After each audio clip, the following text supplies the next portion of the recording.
Hello, hello, it's me, Yasmin, again. So, this one is week ending May 11th or May 12th. I don't know, one of those days. So, let's go over what happened during that time frame. We had some investment scams going on using malicious traffic distribution systems.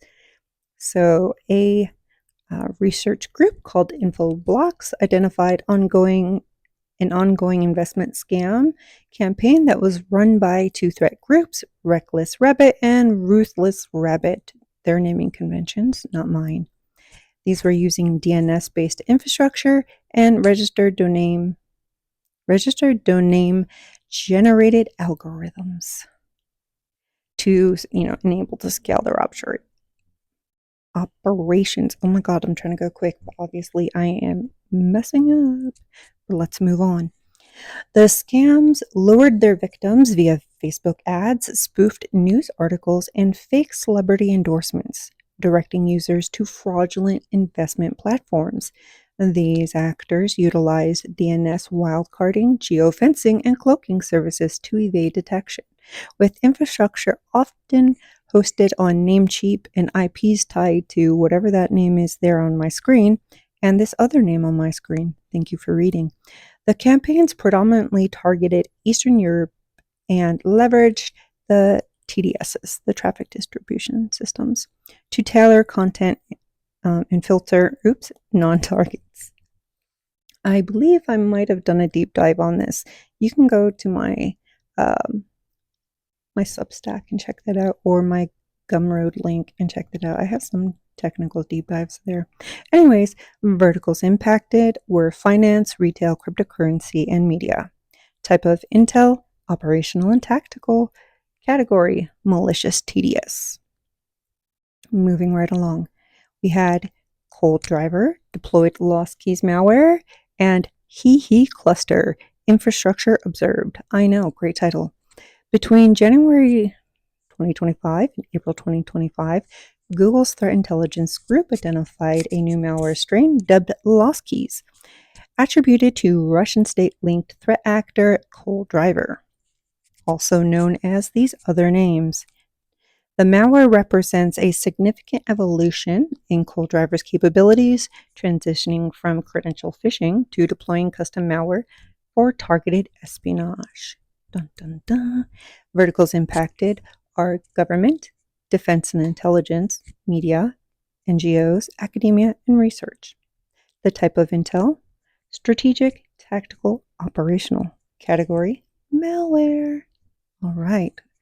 Last one for this week, or that week, was CVE 2024-3400, exploited in the wild for remote shell access. On May 1st, 2025, the ransom... Oh no, what happened here, guys? I hope I didn't publish this. That is not the CVE. Well, everybody look away. Let me see if I can pull it up. Boom. There we go. All right, sneak peek at paid content. So, CVE 2024-3400, exploited in the wild for remote shell access. This CVE was a critical unauthenticated command injection vulnerability in Palo Alto Networks Global Protect, which is like a VPN. It was exploited in the wild beginning April 2025. Initial intrusions were linked to UTA 0218 using a Python-based backdoor named Upstyle, while subsequent waves of exploitation leveraged public POCs, proof of concepts, and commodity reverse shells, such as SOCAT. The vulnerability was unpatched during the earliest intrusions and affected PAN-OS versions 10.2, 11.0, and some 11.1 builds. Bloop, bloop, bloop. The classification the category is vulnerability exploitation. The verticals impacted are government, healthcare, telecom, finance. Type of intel, operational, tactical. And because it's on my page, I'll just go ahead and say some of these noted TTPs, but this is actually paid content on my Substack.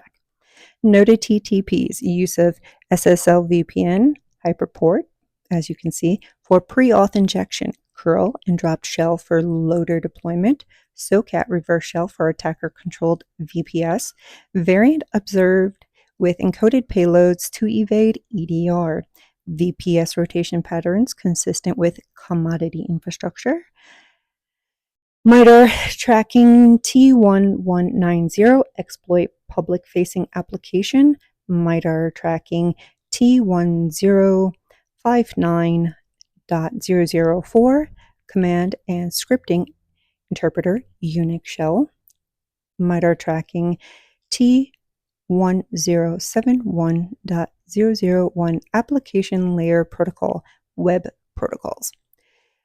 I believe this is MITRE tracking as well. Oh yes, this is software. My bad. So MITRE tracking software S1164 upstyle. All right, that concludes the week ending May 12th or May 11th, whatever the ending date is there.